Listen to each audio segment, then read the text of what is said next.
बावल कस्बे के छोटूराम चौक पर सर छोटूराम की 143वीं जयंती धूमधाम से मनाई गई।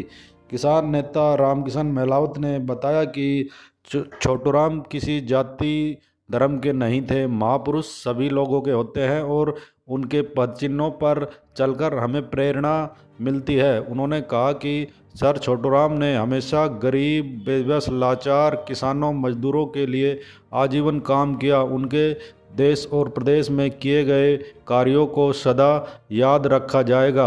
उन्होंने कहा कि मुसलमानों ने उन्हें काम से उनके प्रभावित होकर रहबरे आजम की उपाधि से अलंकृत किया था।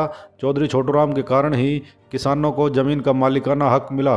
उनके योगदान को सदा याद किया जाता रहेगा। इस अवसर पर आसपास के गांव के अनेक लोग मौजूद रहे। दीनबंधु चौधरी सर छोटूराम की आज 143वीं जयंती है और ये हम सब के लिए बड़ा सौभाग्य का विषय है कि आज इनके चरणों में पुष्प अर्पित करने का हमें सौभाग्य मिला।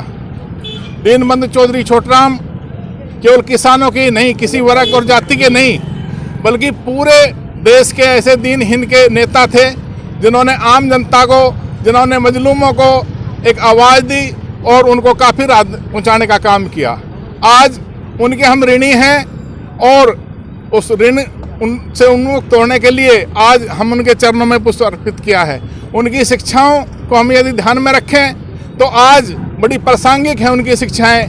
उनकी शिक्षाओं में विशेष रूप से उन्होंने किसानों के लिए, मजदूरों के लिए ऐसे कानून बनाए, चाहे वो मजदूरों के लिए टाइम लिमिट का है, 8 घंटे काम का है, चाहे न्यूनतम मजदूरी का है, किसानों के लिए चाहे कर्जे माफ़ी का है, चाहे उनकी कुर्की को रद्द करने का है, चाहे APMC एक्ट जिस पे अभी 3 कानून ये सरकार लेकर आई, जो प्रहार किया, वो भी उन्हीं का दिया हुआ था कि किसान को एक व्यवस्था प्रदान की जाए, किसान के अनाज को मंडी में एक व्यवस्था के तहत खरीदा जाए और ऋण के लिए भी एक कानून बनाए कि जो भी ऋणदाता है वो अपना रजिस्ट्रेशन कराएं। उन्होंने तमाम उन आवश्यक चीज़ों के लिए नीलामी बंद कराई, चाहे वो उसका बैल है, चाहे उसकी घर है, चाहे उसका अतवाड़ है, चाहे उसका पशु है दूध का, ऐसी जो मूलभूत चीज़ें थी उनके ऊपर उन्होंने रोक लगाई। और जिन्होंने दुगना ऋण अदा कर दिया, 100 लिया और 200 अदा कर दिया, उसके बाद भी उसके ऊपर कितना ऋण खड़ा है, इस प्रकार उस धांधली को ख़त्म करके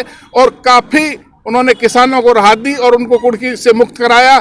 आज जो किसान हैं, आज जो ज़मीन के मालिक हैं, ये सर छोटूराम की देन है। सर छोटूराम किसानों ने जो कुछ आज तक अपना हमेशा मतलब समर्पित रहे हैं देश के लिए किसान, पर उसके बावजूद भी उनको सरकार से कोई भी आई हमेशा नकारा गया है। तो और अभी तो लगातार ये बीजेपी सरकार की तीसरी पहल है कि तीसरी बार बने हैं, वो बार बार कह रहे हो, झूठ का सहारा लेके बन जाते हैं और हमें गुमराह करते हैं। और आज किसानों का उन्होंने बहुत बुरा हाल कर रखा। आपने देखा पीछे जो उस टाइम आंदोलन हुआ, 670 किसानों ने या 750, मैं एक्यूरेट फिगर प्रधान जी बताएंगे, उन्होंने अपनी जान दी। किसके लिए दी? देश के लिए दी। पर फिर भी आज तक सरकार ने कुछ किया नहीं, करेंगे भी नहीं, क्योंकि ये जो ऊपर बैठे हैं ना, डबल इंजन वाले बोलते हैं, डबल इंजन, दोनों ही महाचोर ही कह सकते हो। कहते हैं हम भाई चाय वाले नहीं है, बहुत बेकार है देश को, मोदी जी और शाह दोनों। जब तक ये बैठे रहेंगे देश का ऐसे बेड़ा गर्क होता रहेगा। खूब अच्छे से आप जानते हो, पढ़ी लिखी आज की पीढ़ी है, कहीं गूगल पे उठा के देख लो कि देश की अर्थव्यवस्था पहले कहाँ थी, आज कहाँ है।